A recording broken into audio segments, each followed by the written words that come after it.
I take 2 weeks off and all of a sudden we're adding a 360 to everything. It's like Xbox 2005. Console Wars back on, and in the PlayStation corner we got a double gargoyle. What? Even though the station of play is the pit. Womp womp. No risk there. Unless you're Bob Reese doing one of these. Somebody call 10-10-10. We got another pit escape on our hands. Maybe just leave it to Storror next time, Bob. And that did not make him really happy. Silver lining, though, he got the rip round on a knee scooter at OMFG, and now he's got a once-in-a-lifetime opportunity to land a backflip on another thing, but I'll let him tell that story. Only dude I can imagine hitting the real double garg is my man Mostafa Hormati. That man doesn't give two shits about a foam pit. Never heard of one. He'd hit that shit first tee on that outdoor tile floor. Dude is on a viral burner, and if it ain't a weird gainer, he don't want it. Sometimes it works, sometimes it doesn't. It's like he found Alfred Scott's dream trick list. Either way, Mostafa stocks up. Invest in Mostafa. Follow him, my dudes. And speaking of Alfred Scott, he's hitting all-time low double con gainers. Wait, that's off a bike? I thought was a record until the homies sent me Nathanael Trier's, and all I gotta say is we've come a long way since you live. Welcome back to this week's The Movement. I am your host, Josh Dowie. The pendulum has swung. Tech is over. And we are in an era of send. What's shaking? The heads of the old. So enticing, even Jimmy Perreira is coming out of retirement just so he can front flip manpower. And once again, baby gorillas are not safe. Where the hell did that come from? At the center of all this is everyone's favorite hexagon, Capstone. And unless you're living under a rock, Patrick Star, you know that they just dropped their Australian magnum Oath Puss. Haha, get it? Oath! So much impact that Halley's Comet canceled their plans. Doomsday clock's back to 1. Cause how do you follow this? This squad of hospital celebrities is taking your what ifs and turning them into what nows. Dom's going dive roll the starfish right before this wall imposes bedtime on him. He's okay. Sam Carter's conging impossible rails at height. Justin Louey's landing on his feet, mostly. And say hello, world, because your new favorite athlete's in town. Ziggy whammo. To Capstone, cap it all off. Aaron Schroeder's taking the urban base jump and making that shit horizontal. Oh, imagine that I could do a 23-foot tree splat. If these dudes had Apple Watches, their daily step count just says car crash every day. Same day that released, we got another game changer, Gatecrasher. Sladies came early this episode. Gates crashed, glass ceilings broken, and residing above all the wreckage, Rachellll, are the new leaders in women's parkour. All female roof gaps. Sketchy angle front flip ×3. Taking no shit from male security. Gate full. Take that, men. See, your ass hit Elise's side flip to that roof. Woof. We're overcoming period cramps by hitting monster dinos, then painting our nails and talking about our emotions. Not only is it a game changer for ladies, it's also a huge win for parkour filmmaking in general. Completely crowdfunded to the point where everyone got paid. Athletes, videographers, editors. On top of all that, it is not easy to make 40 minutes of parkour entertaining. And that shit was so nice I had to see it twice. Sladies doesn't stop there though, guys. Whoever parks the big trucks in the exact same spot during Kipa Jam 2 years in a row is definitely in on it. This year, Lilou Ruel is hitting the whole damn KOT sequence on it. Send Queen herself, Lola Roy's linking up with Stan socks and hitting roof gaps, and let's be real, socks are a hot commodity when we're traveling, so A1 brand deal there. Lola's disciple of Send, Agnes Cecilie, still on the glow up, hitting whammo gaps on all stops of the Nordic triple dip. And if you're hungry for more PK films, head to the Commons.Boston and watch Megan McQueen's Boundless, where she takes you through the obstacles she's had to overcome just so she can overcome obstacles. Next up on the Commons release schedule is Atonement by Josh Malone, June 29th. And I'm guessing with the speed that I edit, it's already out. And all I'm going to say is no wheeled vehicles are safe. And if you think you got safety in numbers, think again. Honestly, freaking love that video. I've watched it already. Blew my mind. And if a lot of this is old news to you, then I probably bumped into you in the last 3 weeks in Europe. We kicked things off in Berlin with Silky Sollfrank and Luke Wilson's Stride at Adidas Sports Base, where humans and animals alike, hey ninja, gathered to start the summer right. That's where I learned Poland's up, pull balls, tap in. They came to win. Kacper Cosmo won with the highest flip. Oski took home biggest stride after facing off with Max Ward. Parkour's Louey Thoreau. You ever heard that one before? My money was on Max. I blame the Schlappen boys for honking in the Nissan. Worst things happen to them in cars, though. They're down to 4 heads up here and 3 down there after Dwayne blew up his dong with the firecracker. If that was me, I would have jumped in the ice bath right away. Pool's closed. My cock's broken. After all that, Parkour's most viral athlete Dom Tomato and I went to Essen, or should I say Ascend, where I stacked clips from my JOD6 film submission. Submissions due September, and Dom and Jan had the best session ever. Massive double kongs, kong fronts, and Dom smashed his world record by doing a 10-meter front flip. Take a 10-meter diving platform and then make like a Sahara Desert and trade your water for sand. Next, we ran out of weed, so we headed to Eindhoven for Commit Big Trick, where I made it into Bail of the Week. You okay?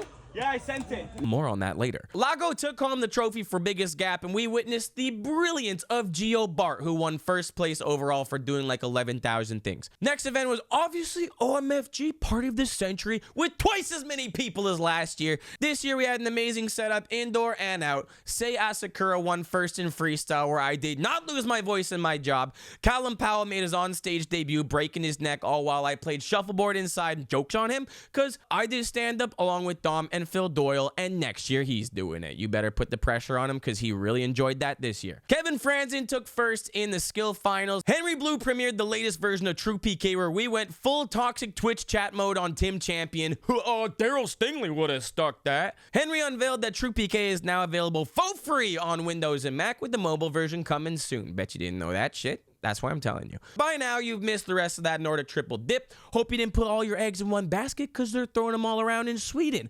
Hell Jam's happening the weekend I record this, but I'll cover all that next episode. I got bigger fish to fry. To accompany the pendulum swing, Matthias Mayer's got another PK theory on the mentality of doing crazy shit in extreme sports, just in case mom doesn't get it. Don't even entertain her. Just send her that video. And shifting gears a little bit, let's give the airwaves a little break from the airtime. And check the grass around you, America. There's a new snack about.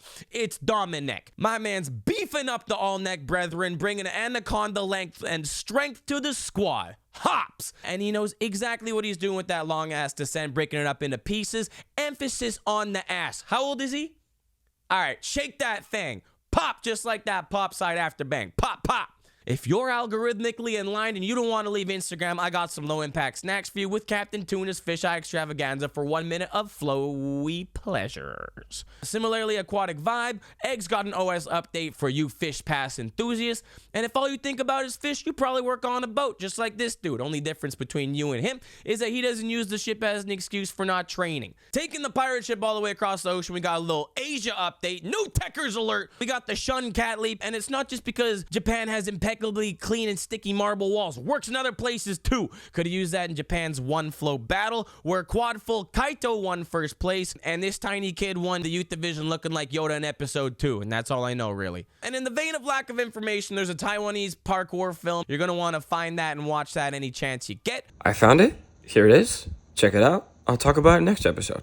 And the next One Flow battle is going to be in Singapore, which is also the home of Lion City Gathering, confirmed happening this year, August 9th to 11th. There's a bunch of events to look forward to. In reverse order, we got Spefest, hosted by the Festmind Flow Masters in Slovakia on August 23rd to 25th. Street Jam with a unique competition format. Same weekend as Scruffy Jam, or maybe it's 5th Unit Jam. Fight, fight, kiss, kiss, where they're used to seeing both of that in Brighton. WCPF is holding a world-class parkour competition July 8th to 13th. They've announced a jam for everyone attending, and Kevin Franzen is designing a skill competition, so you know it's going to get a little bit random, a little XD. Stream Media Social is July 6th to 7th up north, and if you get a little chilly, you can cop one of their new beanies as well. New collection is live. And the Brain Beanie Gods, G-Fam, have a new way to express your love for walls without even jumping on them. You just got to wear their shirt. Guaranteed only people who love walls more than you are Team Fat, making headlines around Italy for Davon's accidental erasure of Roman history. I thought it was kind of progressive, actually. Right on the heels of their spaghetti binge, they finally dropped the trailer for their much anticipated illegal tour, spending as little as possible on trains in the UK, sleeping in the dirt, and amidst all that, trying to find the motivation to hit nasty challenges. First video drops June 27th, exclusively on Join for obvious reason. The title, dude, it's the illegal tour.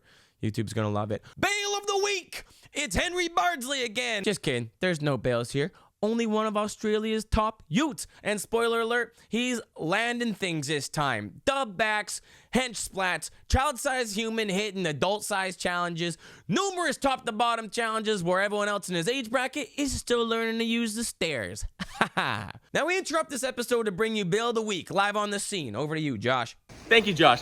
We are reporting live a bail of the week on the scene. Dom Tomato goes for a massive front Webster and doesn't make it. But this proves Dom can survive anything, even a nuclear blast. He is the parkour cockroach. Back to you, Josh. Parkour cockroaches, right? Nuclear doklear. Only thing blowing up harder than that is the views on that video, set to become the most viral video on Instagram of all time. Even Barstool wants a piece. Brethren, we made it. Next up, we got Spinning Turtle. Knew it. When they say a twist into side, it implies flip, not flop. Oh well, next time. At least you didn't flop as hard as this dude. Genuinely looks AI generated the way he hits that flaccid flop. AI are like 100,000 muscle relaxants because there was no tension in that body. I don't even know how that could have happened. Lataro Chivallo and his homies ordered Dose Coconut Split. Those things kill more human beings than sharks. Wait, congainers or coconuts? That's kind of funny. And to finish things off, we got 2 unique rail interactions after a flip. You decide which one was intentional. I'm the one. I'm a one-man army like. Malaga trello. That's it for this week's episode of The Movement. If you want to support the show a little bit more, you can head on over to our Patreon, drop a little money in our little hat. We, you know, a little tip for doing this stuff. But if you don't got money for that because you spent it all on Starbucks, feel free to just give that episode a share. It's the only way it's going to be seen on the internet. And if you got a family, hug them. That's it for me. Love you guys. Bye-bye. Boom.